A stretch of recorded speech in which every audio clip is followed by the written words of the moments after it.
Hello and welcome to another Tabletop Games Blog Saturday review. Sending someone a letter seems to have become a thing of the past, and sending people postcards is mostly restricted to when you've gone away on holiday. But it's been ages since many of us have done that. However, many of us love sharing games with others, so it would be amazing if you could send someone a card that's also a game, and even add a little message. Well, that's exactly what 6 Greetings card games by Elliot Dix from the Dark Imp does.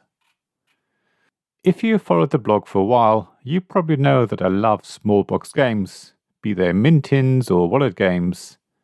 Anything you can take with you and play while you're out and about is amazing, especially if it's easy to teach and a lot of fun.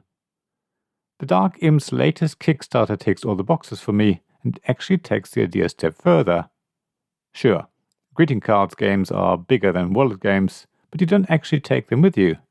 Instead, you write a short note, put the card in an envelope, supplied, add the recipient's address, plus the required postage, not supplied, and post it.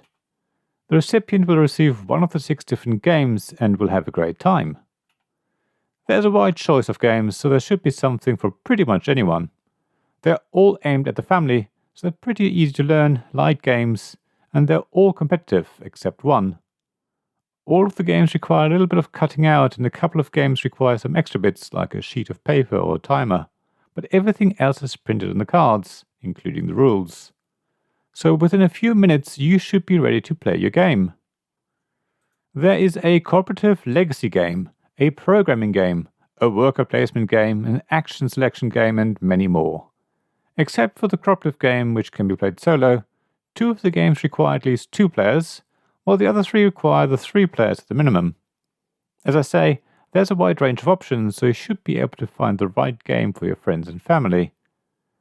I really enjoyed playing Enemy Lines, which is a 2-player only game, which I initially thought was a variant of Battleships, but which turned out to be a highly strategic game of trying to move your ships from your side of the board to the other, while your opponent would do the same. You have to be careful and plan ahead, as well as try and predict what the other player might be doing, because larger ships can shunt smaller ships and sink them. It feels like a mix of chess and battleships in a weird sort of way, but it's a lot of fun, and once you've cut out the ships, it's quickly set up and pretty quick to play. In the dining room with the hatchet immediately screams Cluedo, but it's far from it. It's much more werewolf meets a zombie horror flick.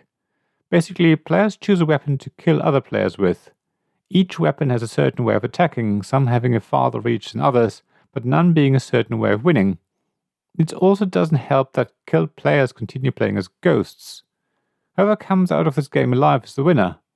It's a sort of game that is more fun with more players, even though you can play it with 3 players. There's a variant of Snakes and Ladders, which uses worker placement rather than dice rolling, which is really interesting. Suddenly this game is no longer about dice luck, but much more about making sure you take the right action at the right time, and making sure you retrieve your workers at the best opportune moment without making your turn too inefficient.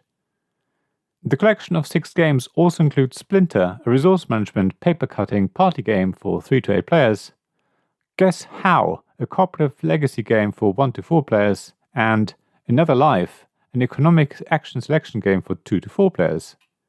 The cards are ideal for birthdays, anniversaries, Easter, Christmas, and pretty much any other event. Or you can just send them to a friend you've not been in touch with for a long time and give them a little surprise. There's certainly a wide choice of games, and I've already started to work out which of my friends and family I will send which game for their birthday this year.